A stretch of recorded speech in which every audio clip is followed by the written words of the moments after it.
Okay, welcome to the show. I'm your host, Ron Stevens. This is Rock the Boat right here on Revolution Radio, freedomslips.com. I'm your host for the next 2 hours. And we're going to do some ripping on some organizations and some people today, I guess. We have, what's the date today? 25th.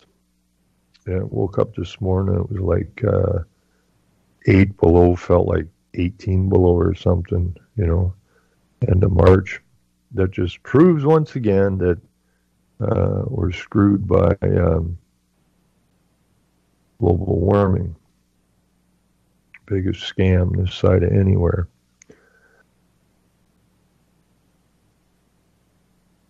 I'm going to talk a little bit about Antifa, or whatever they call it. And I'm going to talk about Jordan Peterson today. I'm going to talk about Doug Ford today. And I'm going to rip them a new one. The lies and the deceit of these groups and people is over the top. And what really bothers me the most is that people just keep getting suckered into this stuff. It's beyond, I'm thinking maybe I should change the show name to Lab Rats International or something, because the mass population had better come to the realization they're being basically treated like lab rats. They fire this propaganda into your head, then they collect data, then they misuse the data to come up with a solution they'd like to see, and then they just do it again and again and again and again and again and again. You're so manipulated, it's beyond belief.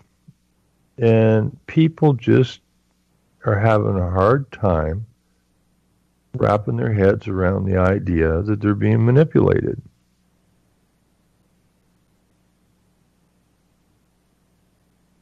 Now, I've held off on Jordan Peterson for quite some period of time. The guy's quite popular, ridiculously popular. So you have a psychiatrist or a professor of psychiatry at the University of Toronto that speaks up on this gender nonsense.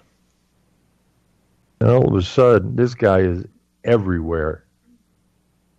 I mean, everywhere. His schedule is nuts. The money flowing in is off the charts. But the only thing I find about Peter, I find him as either, I had some friends that used to be, probably still are, hanging on every word that Peterson says, like he's some kind of a guru or something. He's a psychologist who went to McGill and Harvard. And the number of nefarious people that come out of McGill and end up at Harvard is ridiculous. What I find about Peterson, and I don't watch many of his videos, I watched a few probably a year ago, and I watched a few the other night. And, when I first started listening to him a little bit, I thought, man, this guy's really confused. Really confused. But I watched a few videos the other night, and what I found from Peterson is that he's a circle talker. He just runs around in a circle. You ask him a simple question, he'll rattle on for 10, 15 minutes and jump each side 10 or 15 times and come up with no definitive answer. which is ludicrous. But people like that, I guess. I don't know. They he's bouncing around like no tomorrow, but people seem to be sucked in by that nonsense. Now, Peterson, I seen a video where he was calling Kathleen Wynne, the Premier of Ontario, the most dangerous woman in Canada. Well, I don't know what that's based on, but she's her job, plain and simple, is to move the international UN globalist satanic agendas into our province. And she's a dyke. But does that make her the most dangerous woman in Canada? I mean, look at the Lieutenant Governor of Ontario, the one that sits in place of Queen, who signs all the legislature into existence. Isn't she more dangerous than Kathleen Wynne? I mean, you are a professor. You're supposedly a highly intelligent man. But here we have a lieutenant governor who, mentored by Maurice Strong, who said in a video she's tired of the incrementalism. Let's just get some actions and get it done. In other words, take down the West. Sitting in places of Queen. Wouldn't that make her more dangerous than Kathleen Wynne? Now, I found out that Peterson did a stint with the United Nations. I forget what it was about, but he did a stint with them anyways. And, he can talk on any subject, and so can I. I've been a researcher most of my life. But the point is to get to the core of the problem. And the core of the problem is not Kathleen Wynne. I mean, if Doug Ford wins the election this summer, what's going to change? The verbiage may change a bit, but the actions are going to remain the same. I saw a video last night from 2015 before Trudeau got elected, and Doug Ford was on some newscast, and he was calling Trudeau incompetent. Well, you're going to have to define what incompetent is. I mean, these are all puppets. So he's an incompetent puppet? Or is he the very puppet they want for this period of time? Now, Doug Ford, in that interview, while he was calling Trudeau out, gave praise to two ex-prime ministers, Jean Chrétien and Paul Martin.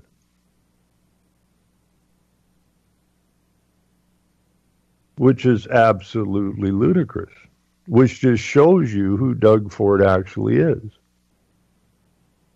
He wants to be the new puppet. He was praising up Harper for his being, caring about the finances.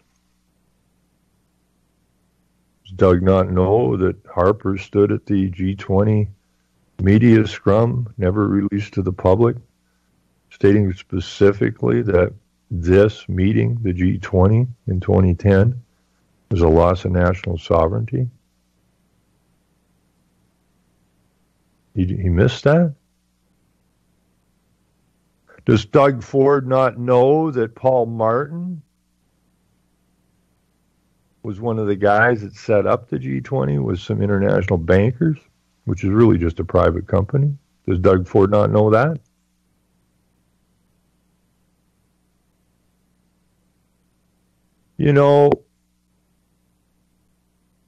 And the other thing is he likes Creche. Well, Creche is a member of the Club of Madrid, set up by, oh God, now I forgot her name, ex-prime minister that lasted about the wink of an eye, who was conservative, who set up the Club of Madrid, which are ex-prime ministers and presidents, in order to continue to move the global program forward from behind the scenes. Does Doug Ford not know that Harper and Creche both work for the largest international law firm on the planet, initializing international law, which supersedes anything we could call law in this country? Now, who's Doug Ford calling incompetent? The boy might want to look in the mirror, because either he knows everything I just said, which he likely does,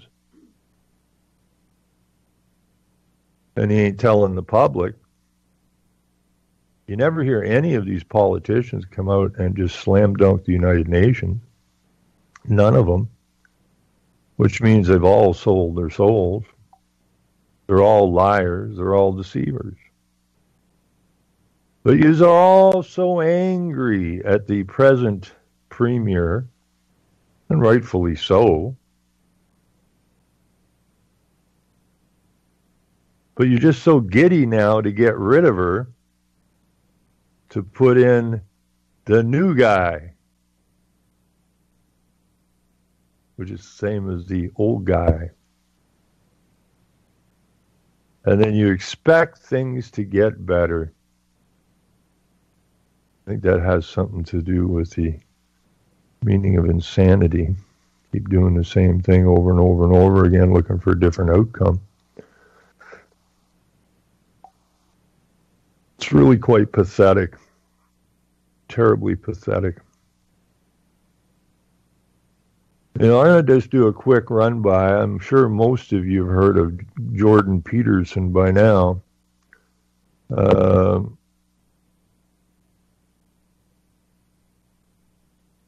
Now, before I get there, I did this before.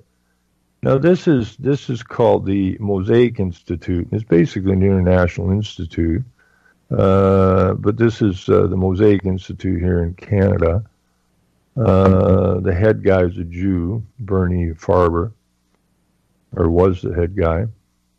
And their Mosaic Institute has the little round blue circle, which would be the globe with a bunch of people holding hands around it, which is just basically the same as the UN logo, same garbage. So they have the Peace Patron Dinner. This is from 2017. And I'm sure Doug Ford never heard of this. Right. Doug Ford would likely be the next guy who would like to go there. So anyways, this is the Peace Patron Dinner for Naheed Nenshi, the mayor of Calgary. And he's a Muslim, and they call him His Worship. And this year, the Mosaic Institute is pleased to recognize the outstanding work that His Worship Naheed Nenshi, Mayor of Calgary, has done to promote peace, reconciliation, and mutual understanding across communities in Canada. This year's Peace Patron Dinner was particularly special due to our celebration of the Mosaic Institute's 10th anniversary. This evening would not have been possible without the generosity of countless individuals and organizations that support the Mosaic Institute's work throughout the last decades. We look forward to the next 10 years to be as productive as we continue to work toward a more just Canada and peaceful world. It's called globalism. The dinner was another sold-out evening at the Carlu with over 450 guests in attendance. The evening began with an exuberant performance from the talented children of the Marilyn Perkins Chamber Ensemble from Cisterna, Toronto. The dinner MC, Zarka Nawaz, hosted the evening with her characteristic wit and humor. After her welcome, and the attendees were treated to a video greeting from the Right Honorable Justin Trudeau, Prime Minister of Canada, as well as remarks from the co-founding chair of the Mosaic Institute, Vahan Kalalian. Its executive director, Bernie Farber, and his worship, Mayor John Tory, the mayor of Toronto, who did run in 2007 as the leader of the Conservative Party in Ontario. And I met John Tory because I ran in 2007 as an independent. And John Tory, like all the rest of these puppets, are basically brain dead, although he's a lawyer, which means he's a liar. And so he didn't win, and he ended up saying bye-bye, or they said bye-bye to him, the Conservative Party, and then he ran, and he became the mayor of Toronto. So John Tory, the honorary chair of the Dinner Tribute Committee. This was followed by a presentation celebrating Mosaic's 10th anniversary and its talented alumni that are all now making a difference in their respective fields. The dinner concluded with a characteristically eloquent speech by Mayor Nenshi, where he appealed to the inner humanity and heart of every guest with his emphasis on the universal nature of kindness. He set the tone of his remarks with the recollection of how he was honored by the Blackfoot people when Elder Pete Standing Alone named him a whatever or clan leader. If we fashion our actions in the image of these historic peoples and stay cognizant of our past as Canadians, Nenshi stressed, we can address our society's most troubling issues in a spirit of generosity and mutual understanding. The mayor ended his speech by ordaining that openness, diversity, compassion, and tolerance are the pillars of unity and strength, not weakness.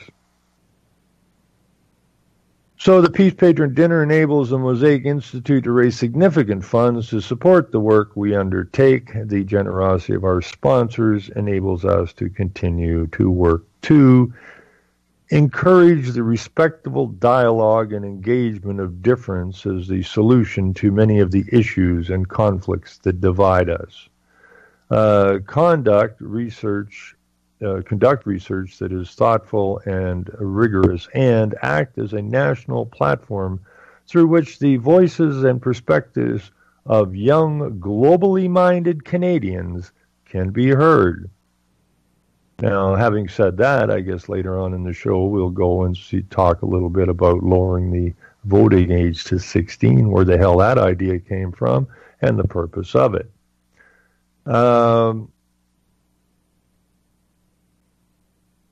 Encourage this here. I mean, if you understand what these people are saying, encourage a respectful dialogue and engagement of differences as the solutions to the many issues and conflicts that divide us. Well, all of these conflicts that divide us were cooked up problems.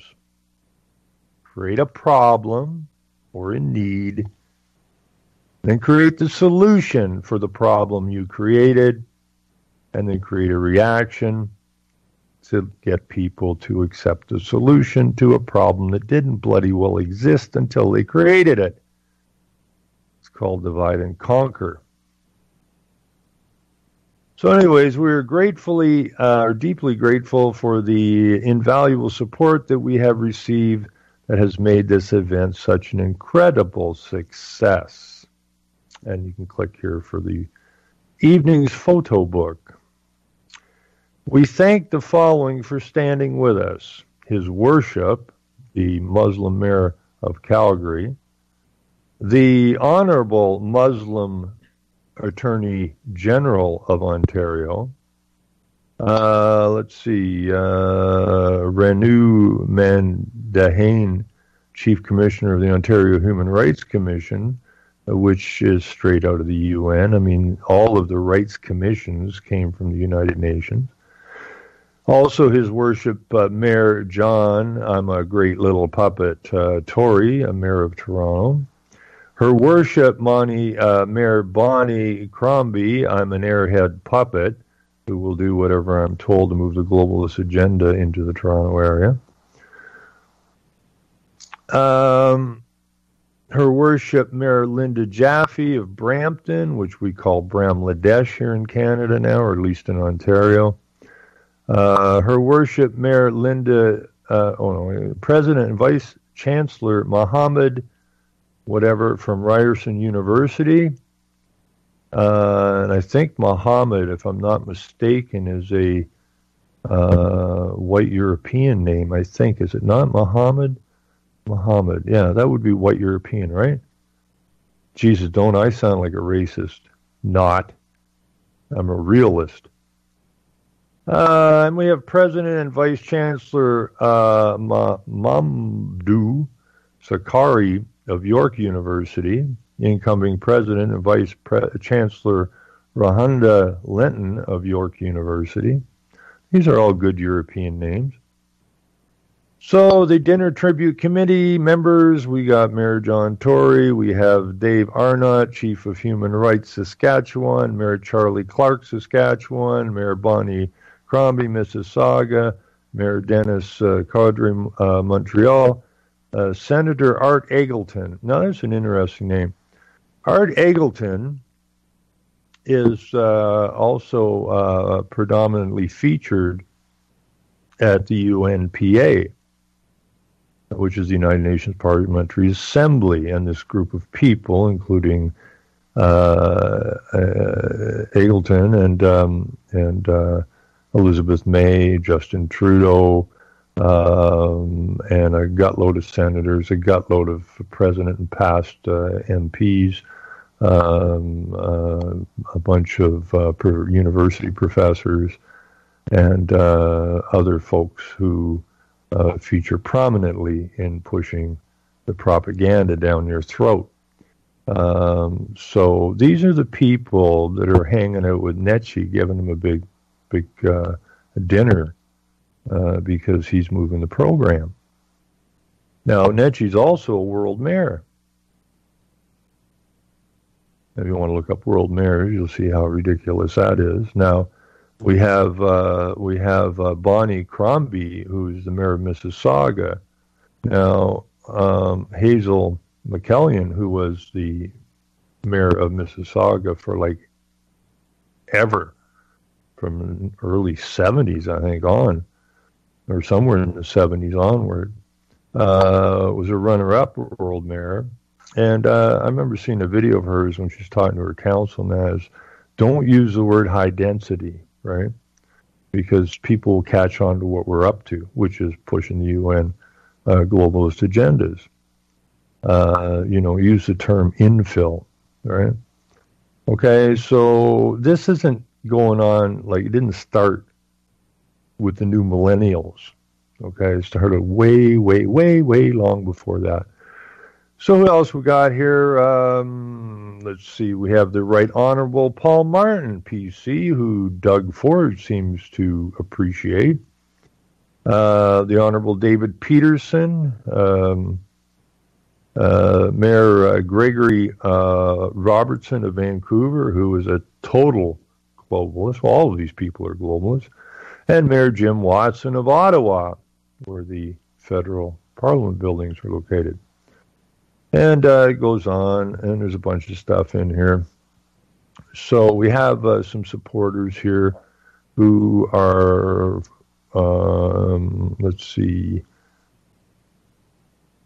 held under the patronage of the BMO Financial Group, Imperial Capital, Robert and Ellen Eiselberg. Sounds kind of Jewish. Simon and Isabel Fish, Rudy and Jennifer Frank, Vaughn and Susie Colquhoun, and RBC. And then the list goes on. We have Muhammad here. We have Bennett Jones LLP, which is huge lawyer company in pushing international law. Canadian Pacific Rail is sponsoring this. We have another Davis, Ward Phillips, and Weinberg, LLP. Denton's Canada, LLP. Now, Denton's is where ex-Prime Minister Stephen Harper and Jean Chrétien are employed. Largest international law firm on the freaking planet.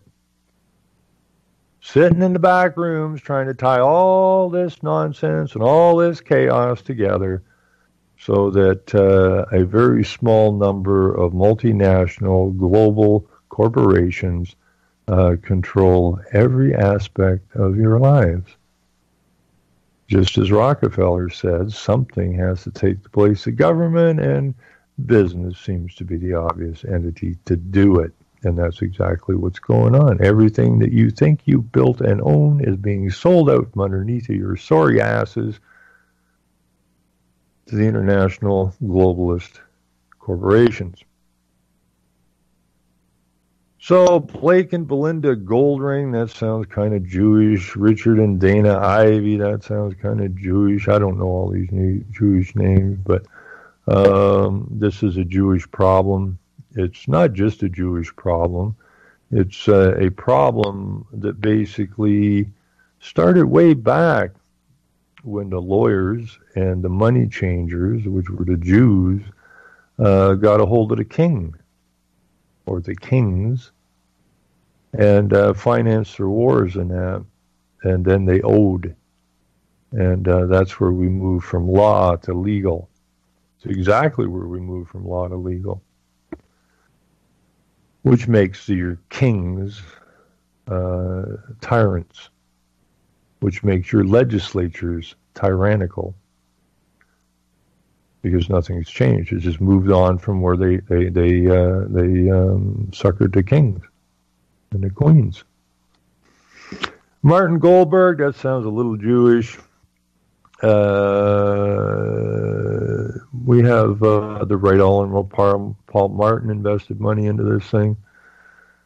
Then it goes on. Ryerson University, a bunch more lawyers. TD Bank Group, University of Toronto, which just happens to be where Jordan Peterson comes from, but he wouldn't know any of this stuff is even going on, would he? Wrong. Henry Wolford, York University, and Osgood Hall Law School. And we have Denton's, the largest international law firm, and Osgood Hall. Wake up, people. Wakey, wakey. And we have tribute supporters, Platinum, a few people here. And it goes on and on.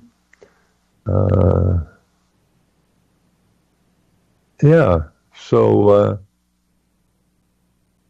I'll put this in the chats. I don't know, you've probably seen, I've done this before, but it's like, any other propaganda, like Bush Jr. said, we got to keep repeating this stuff so it gets into your head. I don't particularly like repeating it, but what's got to get done has got to get done. Got to wake the people up. And realistically, when you look at all of this stuff, you are just being looked at as a bunch of lab rats that they manipulate to their advantage, to gain data, to manipulate data, to come up with new problems, with new solutions and new reactions, to get to the solutions. The little lab rats run to the dish. Freaking ridiculous. So anyways, I've been meaning to call Peterson. I haven't really get around to it, but his schedule is so haywire. They got this boy on the run, just basically 24/7 now.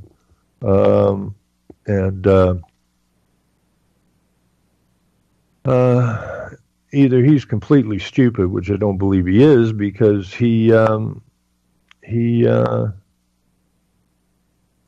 did a stint with the UN, and he come out of McGill, and he was at Harvard, which doesn't bode well for the man's honesty at all. So, where did I have this? I think I have it. Let me have a link up here somewhere for Peterson. I was going to buzz through this real quick if I can dig them out here.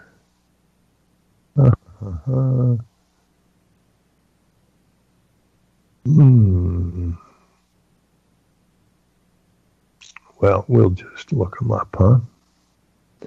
I guess.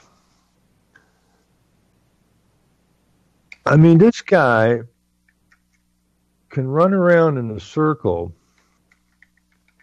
better than anybody I've ever seen before. This guy's really good at what he does. Jordan Brent Peterson is a Canadian clinical psychologist, cultural critic, and professor of psychology at the University of Toronto.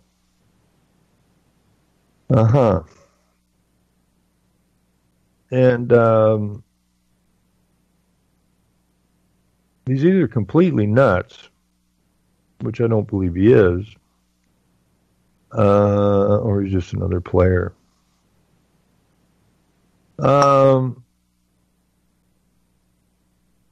Peterson studied at the University of Alberta and McGill University.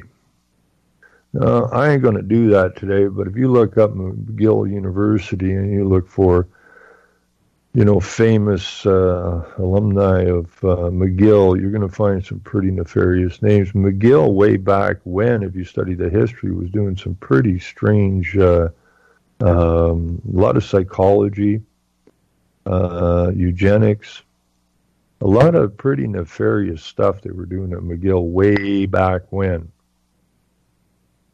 So anyways, Peterson remained at McGill as a postdoctoral. Brzezinski came from McGill. He just died not too long ago, I guess, not too long ago, but another total globalist. So he remained at McGill from 91 to 93 before moving to Harvard, where he was an assistant and associate professor in the psychology department. In 98, he moved back in Canada to the University of Toronto as a full professor. And if you haven't listened to any of Jordan Peterson's video, I highly invite you to do so. But listen closely, okay? Don't get caught up in all that, hands waving around and doing the dance and looking so sincere and all this kind of stuff. If you listen to his video, the man's either an idiot, a lunatic, insane, or a player, or a combination of all.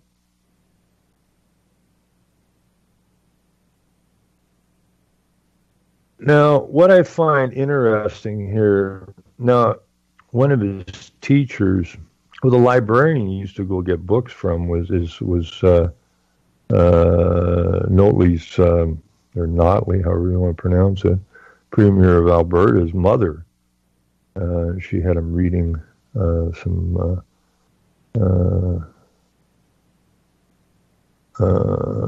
let's see. Where is that here? Anyways, he was reading Carl Jung and Friedrich Nietzsche, who's a very interesting character, actually. I never read philosophers or philosophy in my life. I never even went near this stuff. I didn't see its importance. But then when Peterson, and I may have looked this guy up before I ran into Peterson, this Friedrich Nietzsche, or whatever you want to call him, was insane. And then I started looking at these other philosophers. They're all insane. Absolutely insane. But they come up with these thought processes and that who those who wish to rule the world can use to their advantage. So they elevate these nutcases into a position that it's taught in school and people believe this garbage.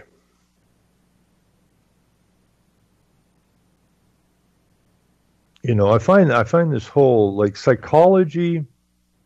They can't even put their finger on what the hell it means to this day. But they're all out pushing it. But that's used strictly to manipulate you. Now, one of the things I find interesting. Listen, look at this. Peterson's areas of study and research are in the fields of psychomacrology, abnormal, neuroclinical, personality, social, industrial, organizational, religious, ideological, political, and creative psychology. Whoa. That's a busy boy. Peterson has authored or co-authored more than 100 academic papers. Peterson has over 20 years of clinical practice, seeing 20 people a week. But in 2017, he decided to put the practice on hold for new projects. Well, that's him running around in the media all the time now. So, a couple things in here that ring warning bells all over the place, other than what I just did.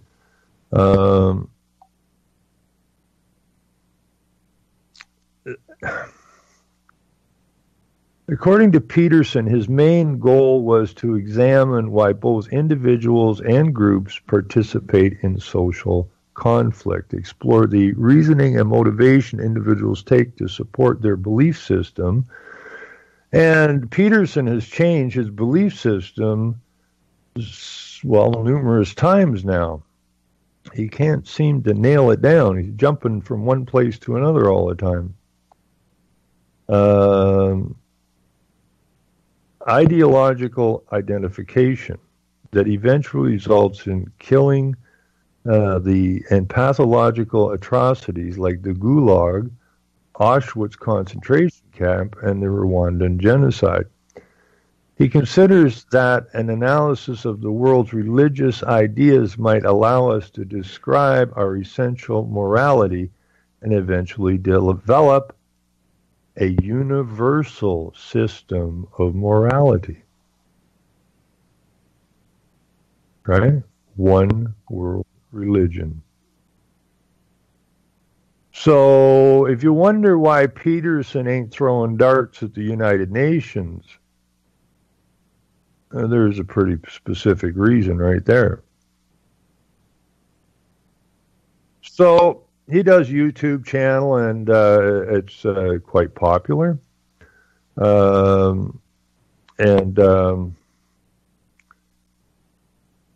Peterson has appeared on the Joe Rogan Experience, which is just another puppet show. The Gavin McInnes Show, who is looking out for Gavin McInnes. I don't even know how the hell anybody listens to Gavin McInnes. I listened to this guy a couple of times and go, this guy's so phony, it hurts. He's just playing whatever works. And a bunch of other stuff here. Stephen Molinex's Freedom Radio, or Freedom Main Radio. There's another freaking lunatic.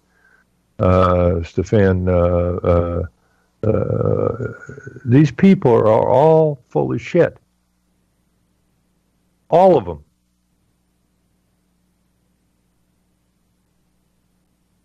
Now, what else we got in here on Peterson? And I hope some people get really pissed off at me. Excuse my language, but I hope some people get really angry with me for calling Peterson out. I really hope they get just ticked right off. Okay? Because it's a typical case. I mean, the guy is a psychologist. This is beautiful. Okay? Because the whole idea of psychology is to get you to believe something that isn't. In other words, believe white is black and black is white. And that's the job. That's why he can't talk in a straight line. Got to run around in circles all the time, bouncing from this idea to that idea. But I don't know, people, when they listen to Peterson running around in circles, I guess they think that that's the sign of a highly intelligent man. And I'm not saying he's not intelligent. He is intelligent. But intelligent almost to the edge of insanity. Like some of the philosophers he read and followed and believed. So there's some a little where I'm trying to get to here is let's see what else. Peterson's critiques of political correctness range over issues such as postmodernism, postmodern feminism, white privilege, cultural appropriation, and environmentalism. Writing in the National Post, said that Peterson's opponents had underestimated the fury being inspired by modern preoccupations like white privilege and cultural appropriation, and by marginalization, shouting down, or outright cancellation of other viewpoints in polite society's institutions. Where I'm really looking for, where is that? The fact that he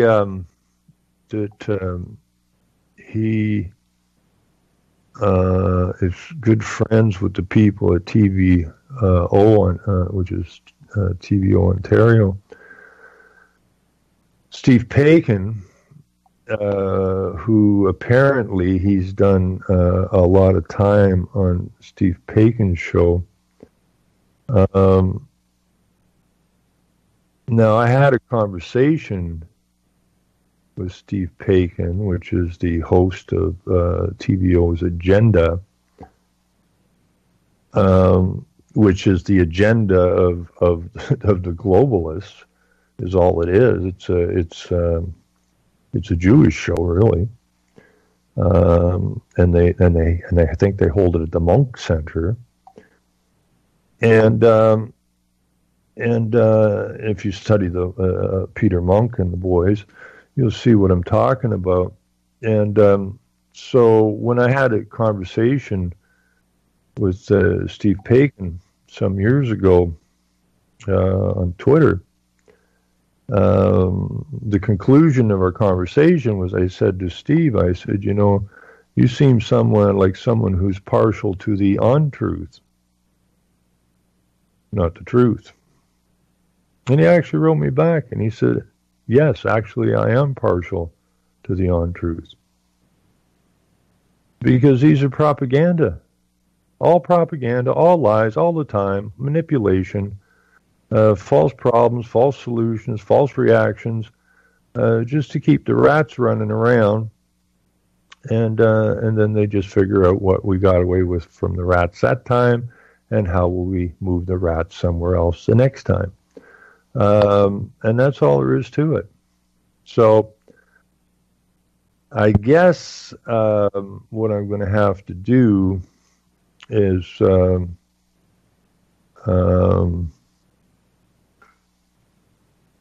try and get a hold of Peterson, or I guess it's about time I did a YouTube.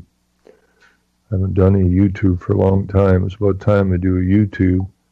And just say it as it is. And if Mr. Peterson wants to push back, or his followers wish to push back, push away. Because I know, I see some of these shows with Peterson, and they say, well, Peterson wiped the floor with this one or that one. Well, all I can say is, bring me Peterson, and I'll wipe the floor with him. No ifs, ands, or buts about it.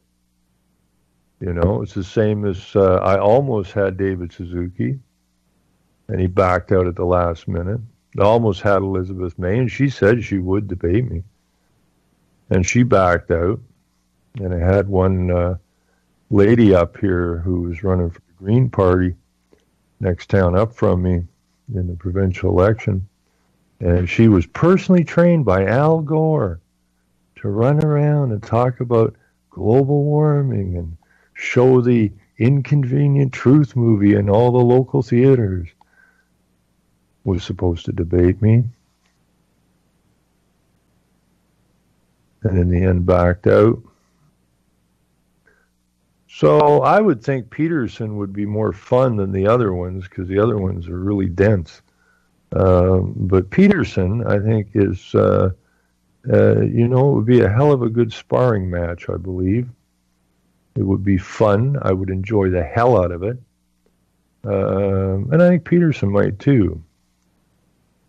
So if anybody has direct contact with Mr. Peterson, tell him that the host of Rock the Boat Radio would like to get into a bit of a scrap with him. It would be fun.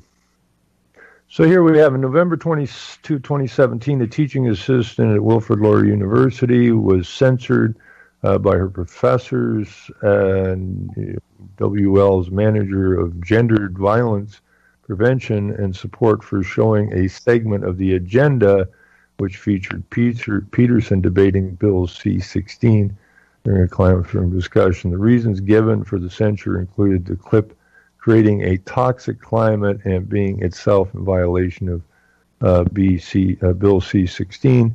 The case was criticized by several newspapers, editorial boards, and national newspaper columnists. As an example of the suppression of free speech on university campus, U announced a third-party investigation after the release of the audio recording of the meeting in which TA was censored. President Deborah McLatchie and the TA supervising professor published letters of formal apology, according to investigation. But the fact of the matter is that Peterson is now involved in the Munk debates, and these are debates put on by the Munk Institute, which Peter Munk, I believe, is Jewish, who had some kind of nefarious business dealings before he got in the gold business. And his basic friendship with Steve Paikin and TVO Ontario's agenda, which again just shows that either Peterson's stupid or he's a player. And he's out there playing all these people who are so sick of the leftists, so sick of all of this, censorship of free speech and that, of association and so on and so forth. So you open a gate, you created a need, okay? You created a need, and Peterson is filling that particular need. But it's not to your benefit, okay? You're just being hustled. Okay, and again, we have this huge division of right-left, which goes nowhere. It just disintegrates into a street scrap or a civil war or whatever. But it is all about divide and conquer. It is all about getting order out of the chaos that was created for you. That's all it's about. And because I have yet to hear Peterson call out the UN, and I run into some stuff that he actually did a stint there. I think it was a 3-year stint. The fact that he calls this out but not that out. And he gets into philosophy and psychology, and that seems to mesmerize people somehow. I don't know how. It's just a bunch of junk. It's just a bunch of garbage just to confuse you. And apparently people are easily confused, which is unfortunate as hell. Now, here's another example of divide and conquer or stupid. In Hamilton a few weeks back, some people with face masks on, about 30 of them, went down a street in Hamilton and busted out a bunch of windows and that. And you don't do that in a minute, with 30 people. And apparently the police didn't get there in time to catch any of them. And I think it's this weekend that they're having a Patriot March in Hamilton. Let's see if I can dig that out.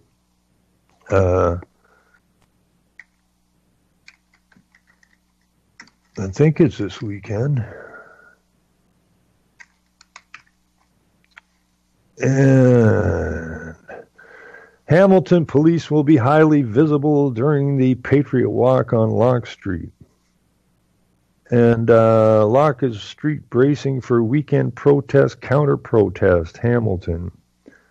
Now, I don't know if there's any live feeds going on this thing right now, but the fact is that it's you have several groups of so-called patriots who, and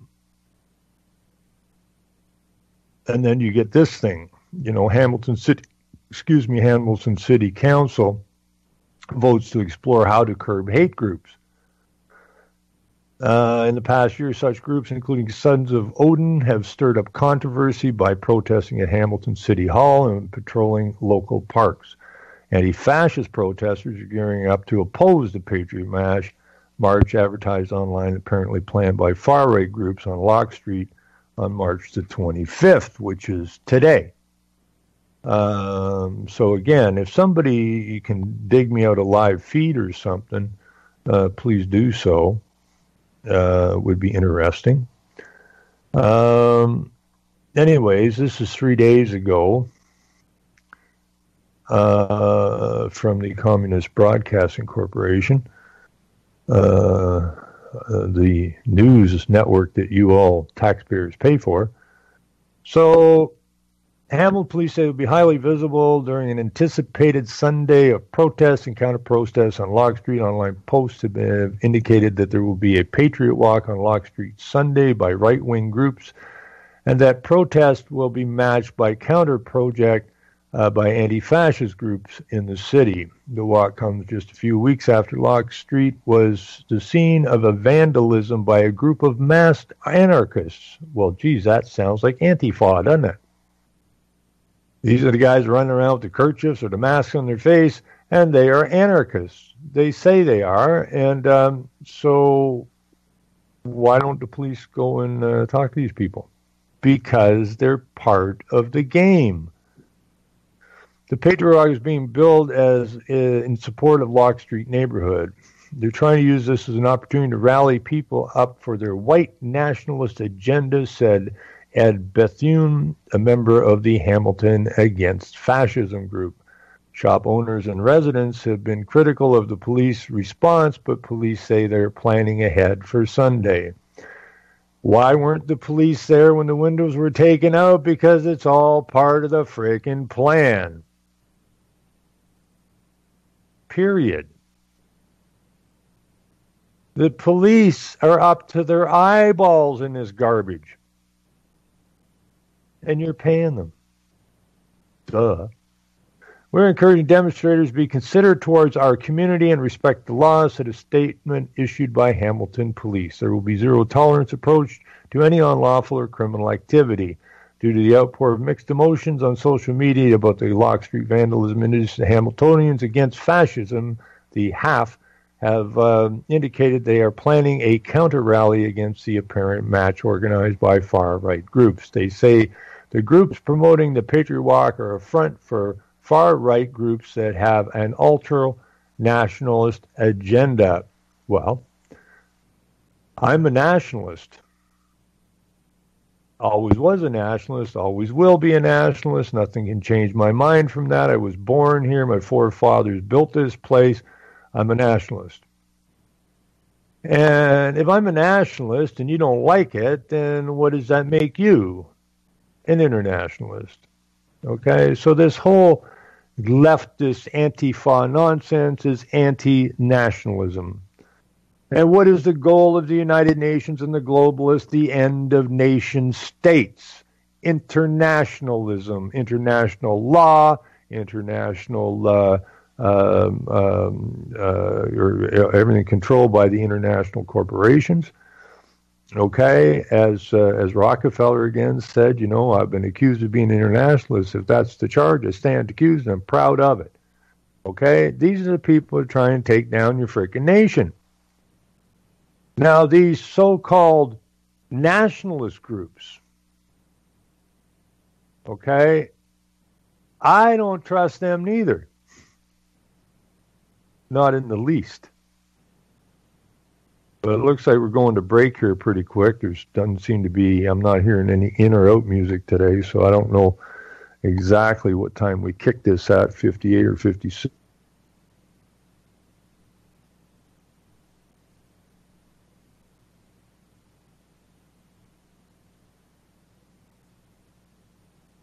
And but there's no solution to be found in here.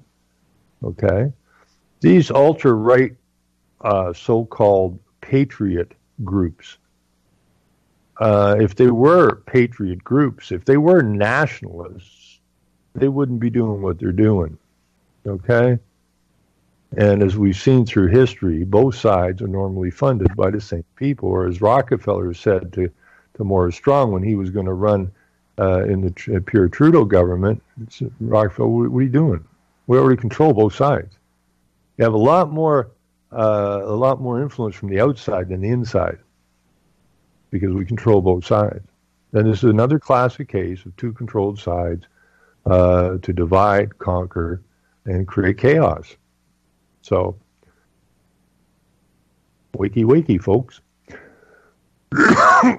Anyways, I'm going to take about a 4-minute break. I don't know if we're on break now or not, but whatever. I got to get some time and get that stuff straightened out, but I've been very, very busy. And we shall be back in about 4 minutes or so while I go and enjoy a smoke.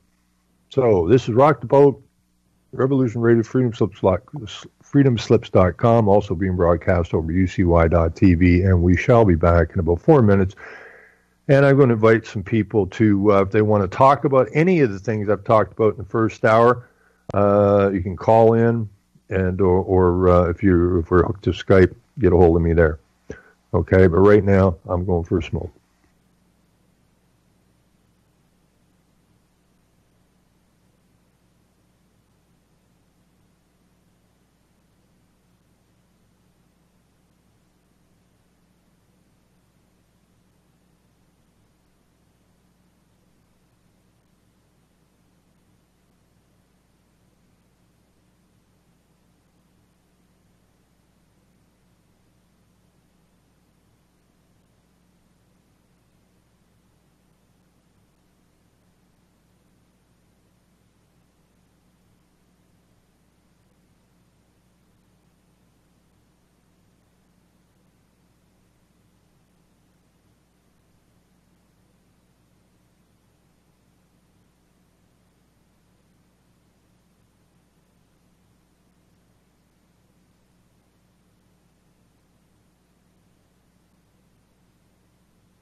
Welcome back. I'm your host, Ron Stevens. This is Rock the Boat here on Revolution Radio, freedomslips.com. I was going to take a minute or so to explain something very simple. This network is listener supported, and while the folks that are after us and our nations and our futures have absolutely untold finances, unlimited finances to put into all of their propaganda and deceptions. These small networks are running on shoestrings, and it's absolutely unequivocally important that they stay on the air. So go find the donate button and reach into your pocket and, don't buy a couple of coffees, don't buy a pack of smokes or don't buy a couple lottery tickets or whatever. Take that money and donate it. We got a big fight we're trying to win here, and your odds on winning a lottery ticket are like, I think the same as being hit by lightning twice. And this is much more important than a lottery ticket. And then somebody will be out there, well, if I win the lottery ticket, then I'll be able to donate more. Yeah, but your odds of winning the lottery ticket are so low, you might as well become a winner instantly and donate some to the show or to the network. And that's the way it works. So, I have where is this here? We have a couple of phone number. I have a phone number here to Studio B where we're at, which is 605-468-4705. That's 605-468-4705. Now, if you want to discuss anything, I don't care. I'd like to hear from you. And if you want to rip me for something that I'd said earlier in the first hour, I'm also game for that. So, that would be fun, I think. Also later today, I have to, or don't have to, I'm doing a show. I got a call from Barry Prince last night, And I can't remember what the hell the name of the show is. Let me go see if I can find that out. If somebody knows what his show is, stick it in a chat. Barry's come a long way, as far as I'm concerned. He's really getting it together, and I much appreciate that.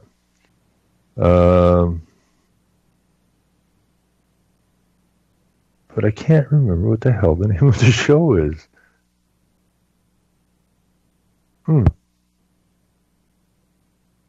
But anyways, tonight at 5 o'clock Eastern, I'm going to be Barry's guest.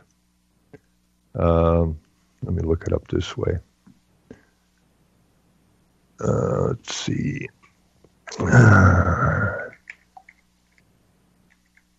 Because we're all suffering. He's on the West Coast. I'm in the middle. I'm in Ontario, and it doesn't matter where you are in this country. It doesn't matter where you are in North America.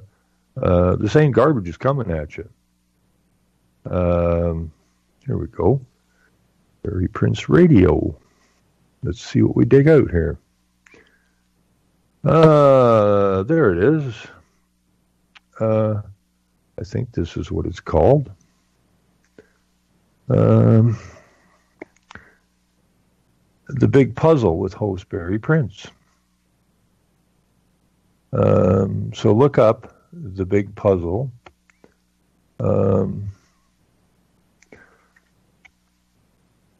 And if I can dig out where it's at.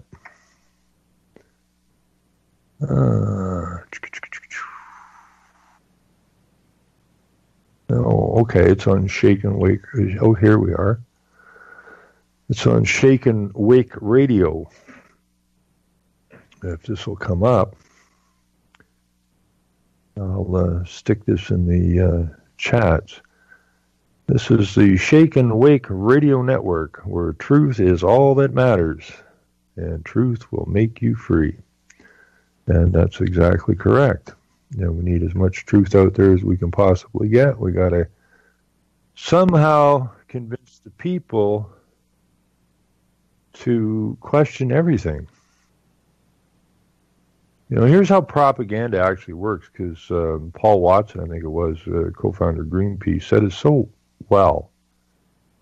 It doesn't matter what is true. It only matters what people believe is true. So whatever we can get you to believe as truth, even though it's an out-and-out lie, we get to continue moving our program forward. And Dr. Peterson would agree with me on this one, is that, I just call it Psych 101, but once the mind has accepted a lie as a truth, it's very, very, very difficult for the mind. Doesn't matter what information you put in front of people, they'll look away from it. They'll hug that lie as long as they can possibly hug the lie. So to get people to actually embrace the truth is a hell of a pile of hard work. It's extremely difficult, but it's something that we must accomplish, or we're going down. And your offspring have zero future. So we have to keep that in mind.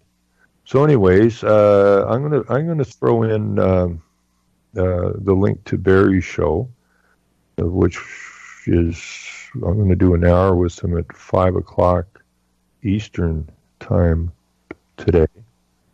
And I'm looking forward to it. Good guy. And we need more people speaking out, speaking the truth. A lot of people have taken a lot of time to wrap their head around the whole picture. This is a problem. Most people you may be well-versed in fluoride, you may be well-versed in renewable energy fraud, you may be well-versed in the global warming fraud. It's just one fraud after the other. But all too often when I talk to people, they believe. I have a lady who I have a great deal of respect for, and they crushed her spirit basically through the windmill fight or the wind farm fight, and because I was the go-to guy, and then it got usurped by some professors and some government people who, because they keep us in the child position, or not me, but most people in the child position, the people run to authority looking for help when it's the actual authority that caused your problem in the first frickin' place, which I just call wife abuse syndrome. The guy beats up his wife, the cop comes to the door, and the wife says, "Oh, well, no, he was just having a hard, bad day or something," and defends the actions. And it's the same thing with people in government. They're bitching and complaining, but then they run to the very people they're bitching and complaining about harming them to help them. It doesn't work that way, folks. It just doesn't work that way. Anyways, this particular lady worked extremely hard, and then when they came to surround her farm with windmills, and she went to the group, which I just call controlled opposition because that's exactly what they are, Wind Concerns Ontario, totally controlled, and nobody was to listen to me anymore. We had this conversation because they're farmers, right? And they went to university and all this kind of stuff. And well, she understands the complete and total fraud of global warming and the fraud of renewable energy and that, and how this is costing us so much. This is a classic case because we got talking about GMOs one day, and she steadfastly defends genetically modified foods because she was taught in the universities and that if we don't use GMO foods, we won't be able to feed the people of the world, right? And I see this constantly. I talked to a lady in the States who was protesting fracking, which is a good idea. Fracking's a crock of nonsense. But they're fracking the land, and, we've seen it over and over and over again through fracking, as they're poisoning your water. Well, how come the government doesn't put a stop to it? Well, simple, as part of the plan. They want to move you off the rural lands and into the cities. So how are we going to do it? Well, if we poison your water through fracking, then you got a problem. And if we close down your post offices and your banks and your libraries and gas stations in these small rural communities, it becomes very inconvenient for you. And then you end up moving into the city, which is exactly where they're trying to get you. They want you off the land. So I have this lady I was talking in the States is absolutely just working her tail off against fracking, but at the same time, she believes that wind farms are going to save the environment. Not realizing that the same group of people that are fracking the land are the same stupid buggers that put the windmills up. And this is why you have to you really got to stand back and get a big view. People get centered on certain issues, and they get stuck there, and they can't see the real picture. They can't see the big picture, and that's unfortunate. That's where we got to get people to. We got to get them to the point where they realize that pretty much everything that is being implemented has a nefarious purpose behind it. We got to get back to running our own communities, running our own neighborhoods, looking out for each other in our neighborhoods. This idea of global citizen, anybody that would say, "Oh, well, we'd be global citizens," really is just saying, "I'm the most ignorant sack of meat you're ever going to talk to," because they don't get it. they just don't get it. Now, we have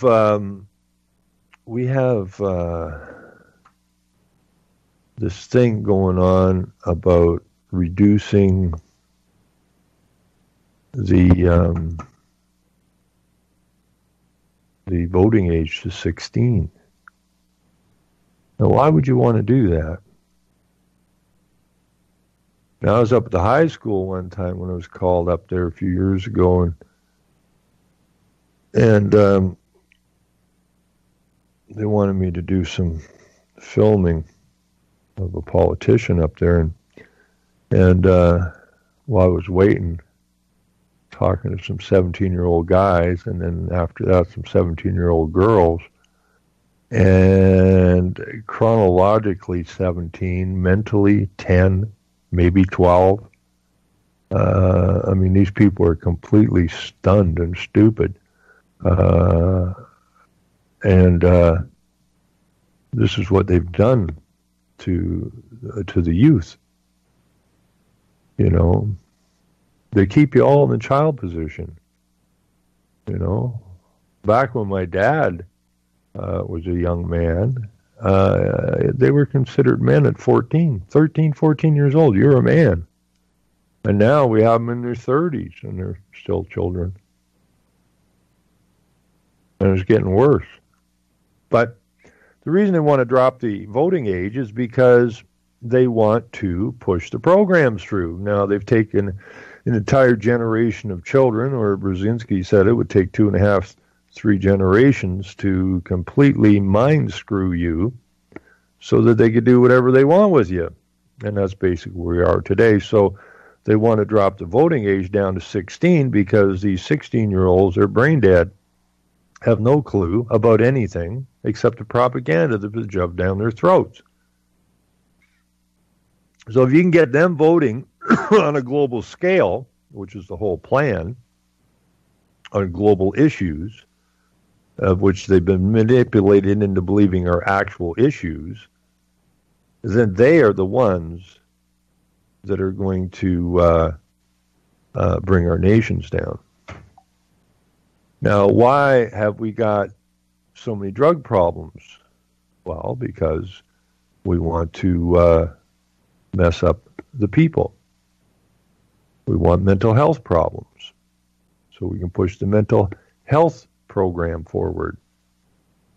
It's all wrote down what they're up to. And then they come out with the idea of free drugs from birth till you're 25 years old. And you get to vote when you're 16. Just picture this, folks. You know?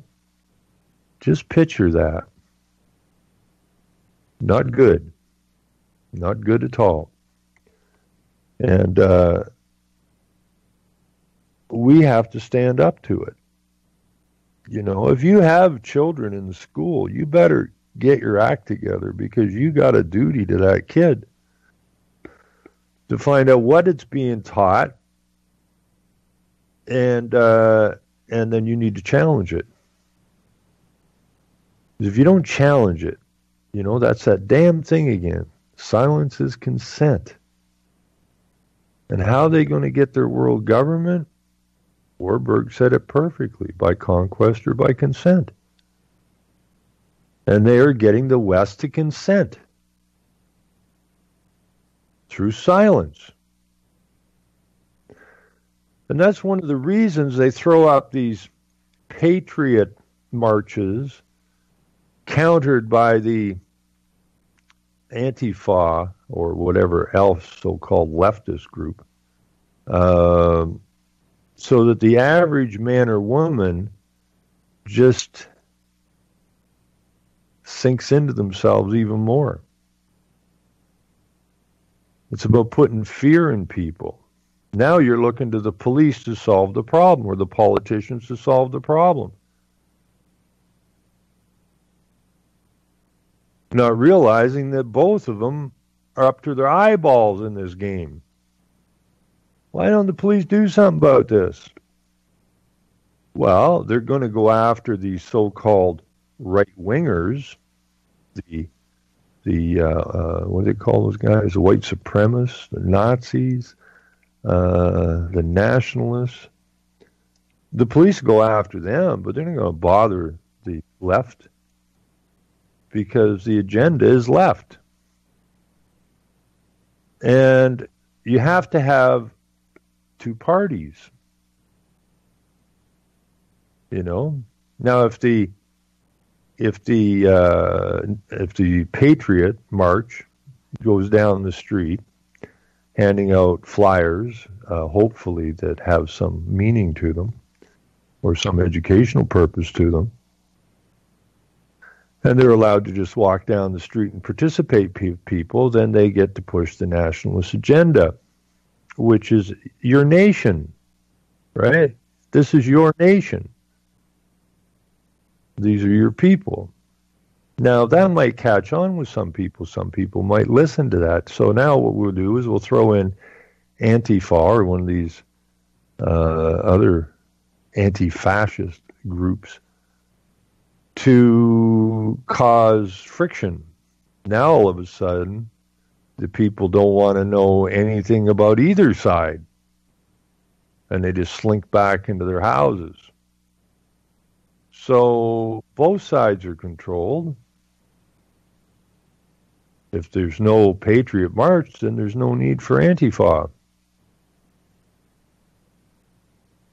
They can't play this without the two sides, left, right, boots on the same tyrannical body, marching you to where you don't want to end up at. But the game has always been played to the children. They're the easiest to indoctrinate because they don't have a memory bank. They're just this empty head.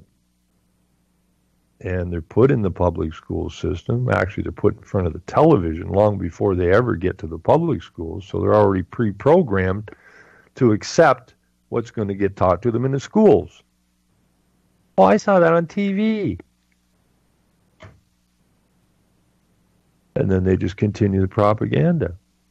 So if you're parents and you're not on top of this, then you're actually guilty of abuse of your own child. And that's sad. You know, or at least you're a contributor to it.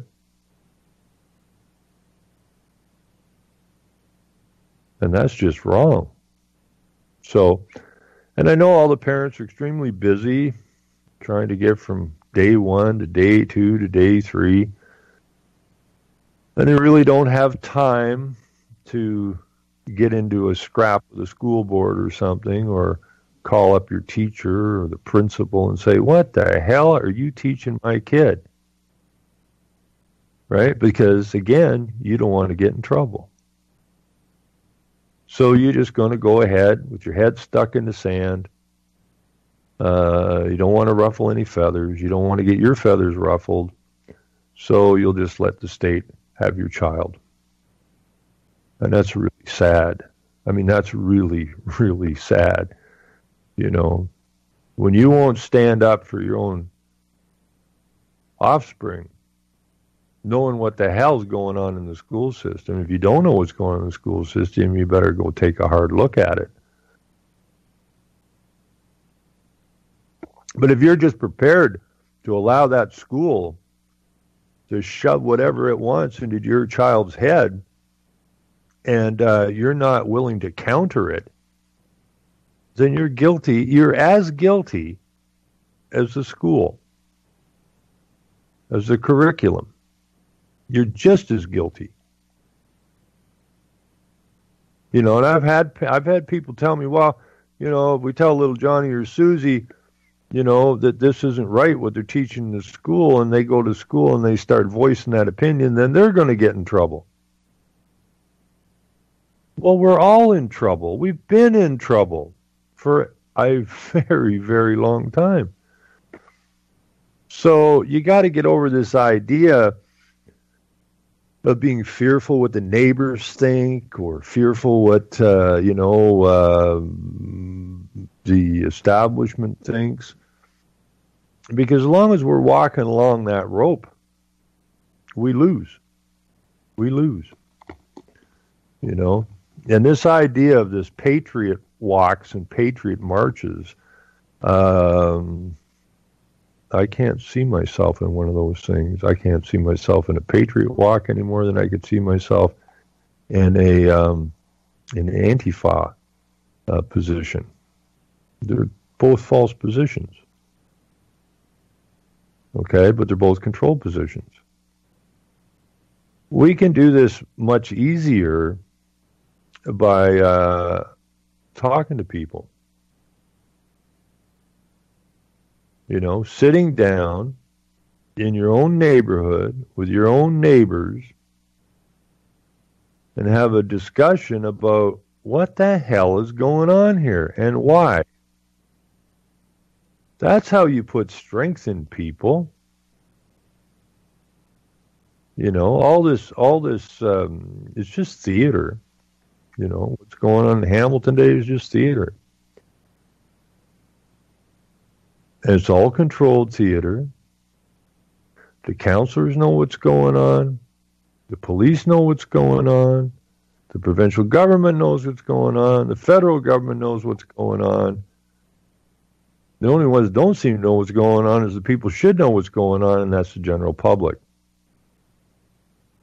And ignorance is not now, nor has it ever been, bliss.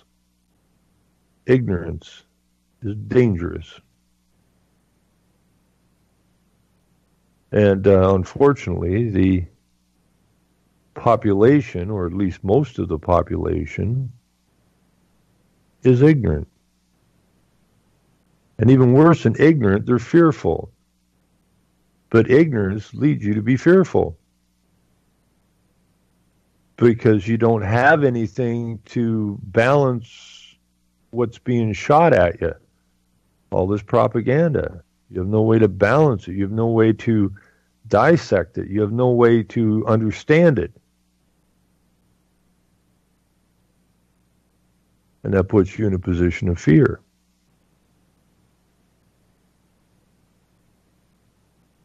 And that's not the way to go through a life.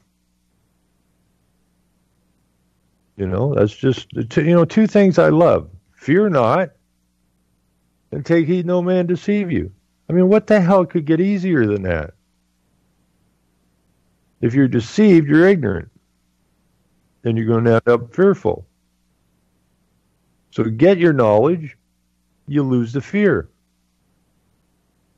And that thing that I used to get trouble for a lot, long time ago, I loved that thing. It was a little poster or whatever that said, anger is a gift.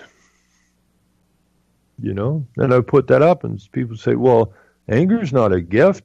Anger's bad. No, anger's a gift because anger's a motivator.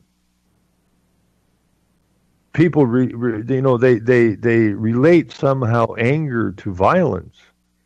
Anger and violence have nothing to do with one another.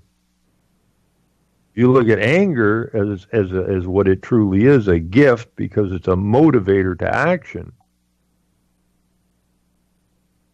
Then you need to get angry. Because if you're not angry with what you see going on in your nation at this point, then you're already, for all intents and purposes, dead. If you're not angered by now, well, you've either been zombified or you're the walking dead. Just wandering around, oblivious to everything's going on around you. You can't get motivated. You don't want to be bothered with anything. And that's how you lose a nation. So what's the solution to the problem that we have that we didn't create? Although we did help create it because we never paid any attention to what they were up to. But now,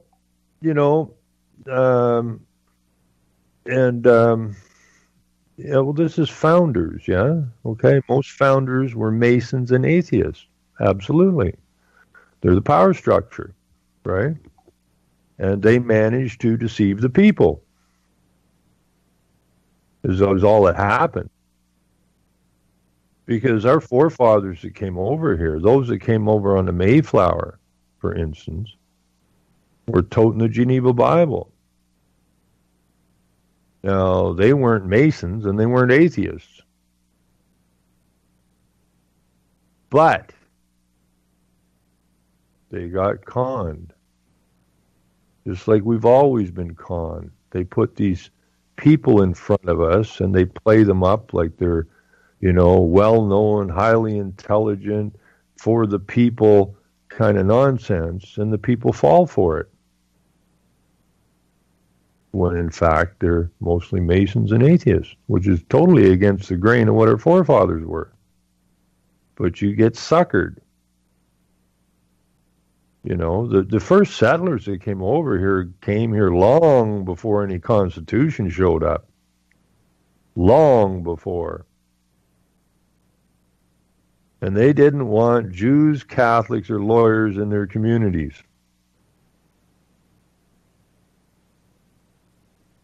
Because they didn't want the foxes, the weasels, and the snakes in their house. But over time, over generations, and they always work across generations, they slowly infiltrate, they slowly deceive, until the people believe the deceivers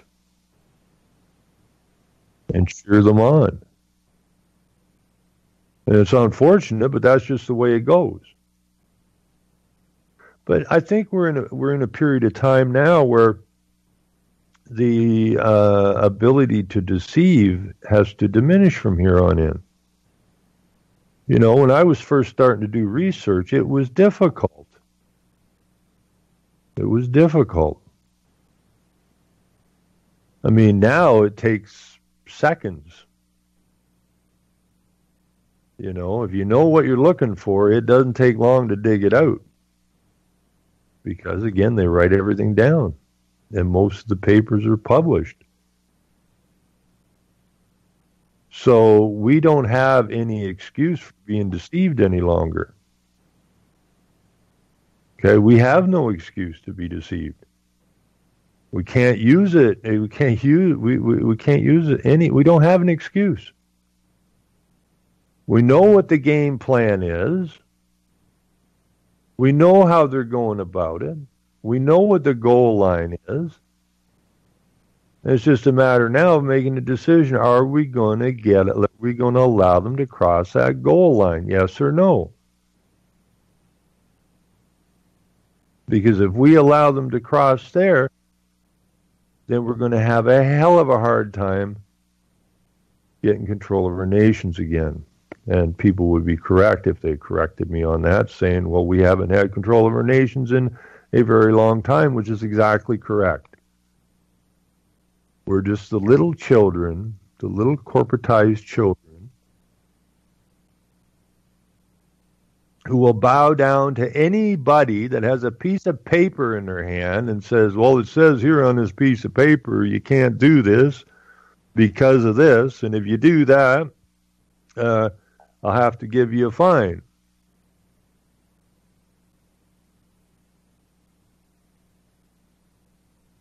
That's what a child does. They bow down just that quick because the government is your parent. And your parents, if you look up the word pupil, which apparently is what goes to school, you look up the word pupil, it says an orphan or a ward, which is absolutely correct. Your parents orphaned you shortly after you were born when they signed you over to the state for benefits, of which they were deceived into because they never got full disclosure. So they orphaned you. They gave you up. You became a ward of the state. because the state, not your parents, are the ones that are giving you benefits. And they hold you in that childlike position your entire lives. So you entered the orphanage right after you were born, a ward of the state, and the state figured out a way to use you as a resource. They use you for collateral on loans. They make you surety for the loan, which means you, not they, are liable for the loan. And it keeps you in a position of slavery your entire life. Now, the interesting part about that, slavery is against the law. Here in Canada, slavery is against the law. And in America or the United States, slavery is against the law. Yet you spend your entire life as a slave. A legal corporate slave. Now that ought to tick off everybody. But apparently, again, you go back to Psych 101, if I tell the average man or woman on the street that they're actually slaves, corporate slaves, no different than the frickin' cotton fields. Or as the JP, or not the JP, but the Justice Ministry guy said to me, we never left the feudal system. And that's absolutely correct. You're not free, you're a slave. But Psych 101, people believe they're free.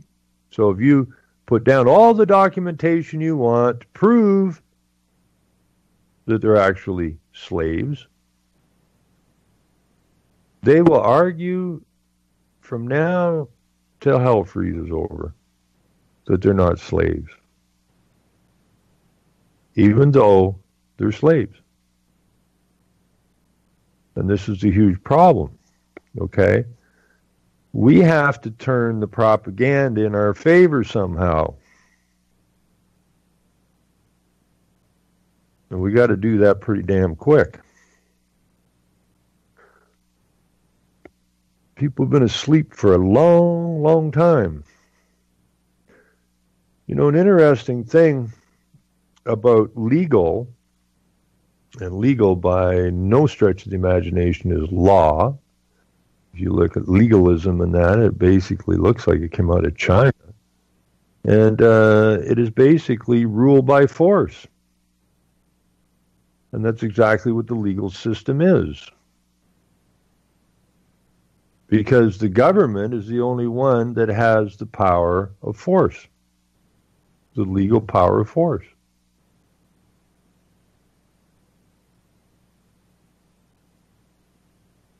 And they're the ones that run the show. And that's what legal is. It's false law carried out by force. And you don't want to break these so-called laws because, well, you might get in trouble, even though it's not law. And you got to go back to the money boys and the lawyers way back when they corrupted the kings. And it's been tyranny ever since. And you can argue that it's not till you're blue in the face, but the fact of the matter is it's exactly what it is. And it's always been. Now, there's an interesting word. If I can dig it out here somewhere.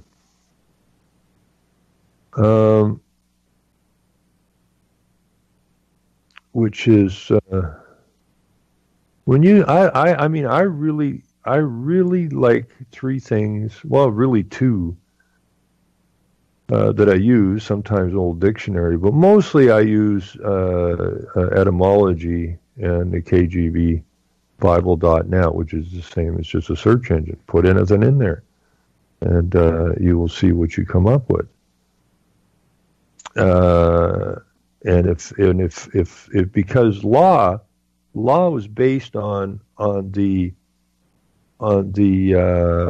oath that was taken by a king or queen in order to have authority to rule. And that's why I like the King James Bible, because that's the book they took the oath upon.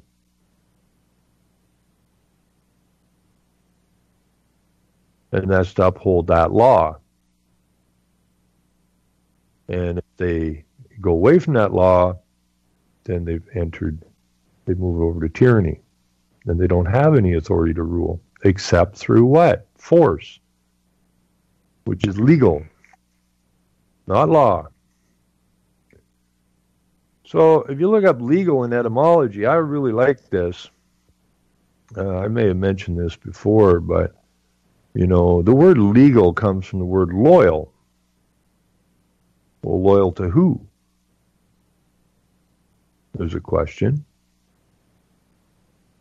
Now, law is showing your loyalty to your creator or God or whatever you want to call it, who set down the word, set down the law, of which the kings took the oath to uphold that law.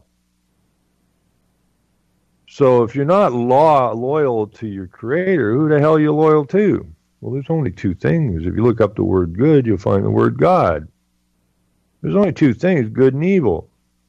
So if you're not on the good side, which is law, then obviously on the evil side, which is legal. Now, legal is simply contract law.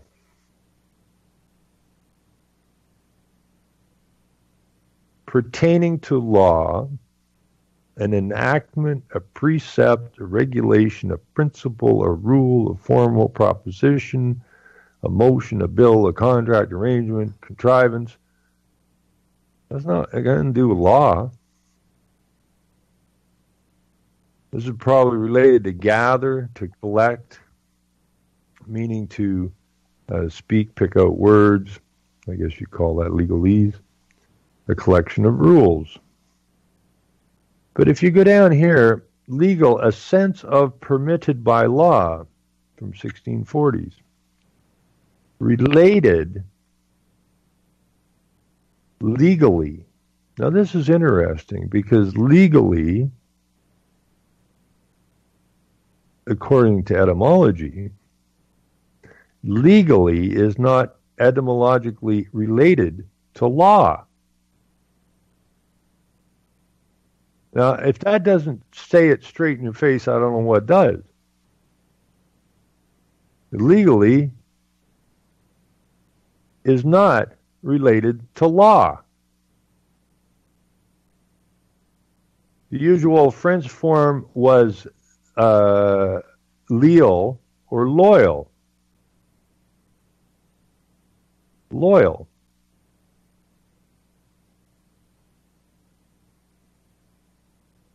Legal tender, money which the creditor is bound by law to accept. This is this nonsense of switching out, mixing two terms that have nothing whatsoever to do with each other together, so that the recipient hearing it eventually thinks that legal just means law, when it doesn't. Okay? Legal is by force. Okay? And I've been through that. I mean, I was through that. I told you people this before. I was through this. I had a very long conversation with a lawyer from the Attorney General's office in Ontario about the difference between legal and law. He seemed to get it. I mean, he agreed very, very quickly what law is. Law is do unto others as you wish done upon yourself and cause no harm. That's law. Now, how simple is that? Don't need a lot of law books to sort that one through. But here in Ontario, we have over 300,000 rules, regulations, precepts, enactments, like what they have up here, motions, bills, contracts, arrangements, contrivances, describing legal. And all of those cause you harm. Everything that they bring through the legislature under the guise of legal does you harm. And we started the conversation with agreeing what law was, and law is cause no harm, yet everything that comes through the legislature causes you harm. Either by taking away your God-given rights, or diminishing them, or forcing you to get a license, of which you don't need a license for. It's all about revenue stream. It's all about creating the sin tax, which came out of Rome long time ago, of which the reformers kicked in the teeth.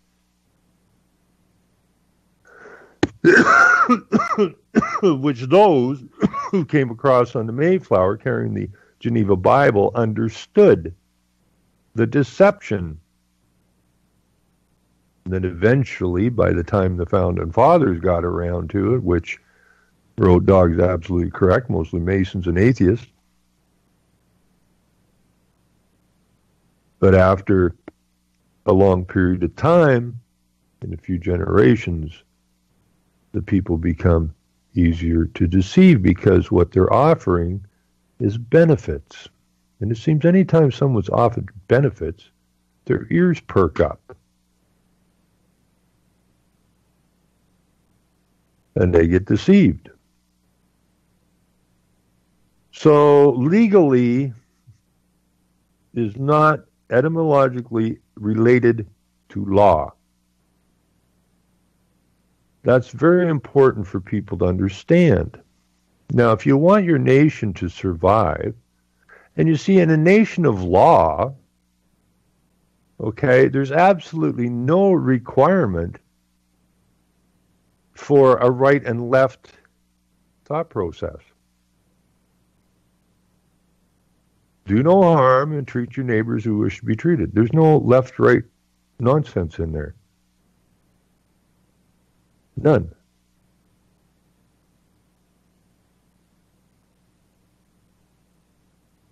Now, if you follow this all through, you end up at what is, right. And if you keep following it through, you come across authority. When we come across authority, you end up at where? The Scriptures. And where did the oath that the kings took come from? The Scriptures. That's the authority. The authority is law. The other is force. To force you to do something you should not be doing through fear, intimidation, and so on and so forth.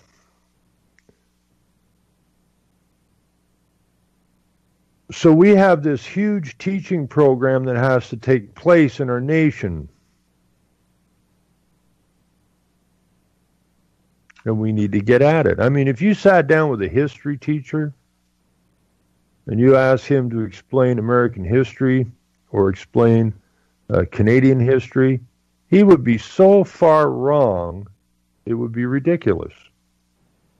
And how do you know he would be wrong? Well, simple. He came through the same school system as everybody else, and then he went to teacher school to be taught how to be a teacher, and the job of the teacher is to teach whatever curriculum stuck in front of his or her face. So you know your history teachers are ignorant and oblivious to reality. This goes right through the school system. It doesn't matter what course you're being taught or anything else. It's all manipulation. And we got to get by that. So we were talking about curriculum, me and someone else the other day, and she was actually a teacher. And I'm finding it's very positive that some of these teachers, once they've retired in that, they get looking around and going, wait a minute here. What the hell was I teaching?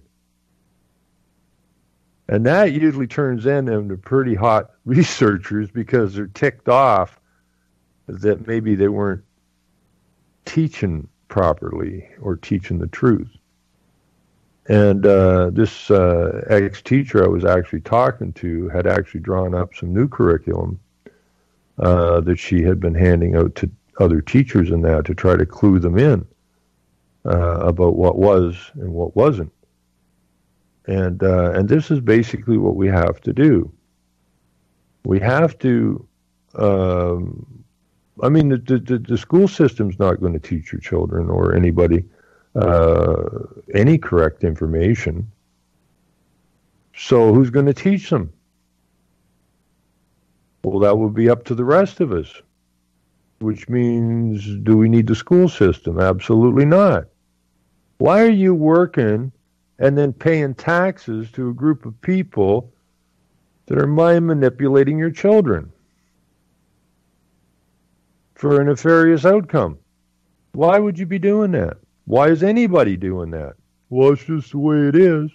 Well, it may have been the way it was, but it can't continue to be the way it is,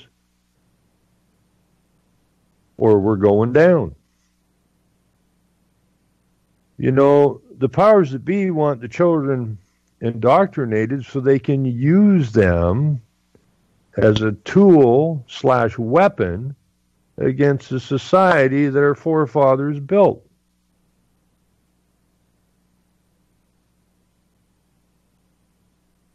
Now, our job is to get the right information into the child's mind so that the child becomes a defense mechanism for our nation. Not a bomb trying to blow it apart. That's where we got to get to. So I may have that teacher on, hopefully down the road here somewhere, that we can talk about these alternative curriculum. The curriculum that actually teaches what needs to be taught. Something that will make the people stronger, not weaker. And it all goes back to before the public school system showed up. Most of the education came from family members. You had your grandma and grandpa kicking around. Sometimes, if you're lucky, your great-grandparents kicking around. And they passed their memory bank on to you. Where now the family's completely busted apart and the so-called government has become the parent, the grandparent, the great-grandparent. And it is that memory bank or that propaganda. Question everything. Intelligent radio for intelligent people. UCY.TV. Now again, tonight, have a great day.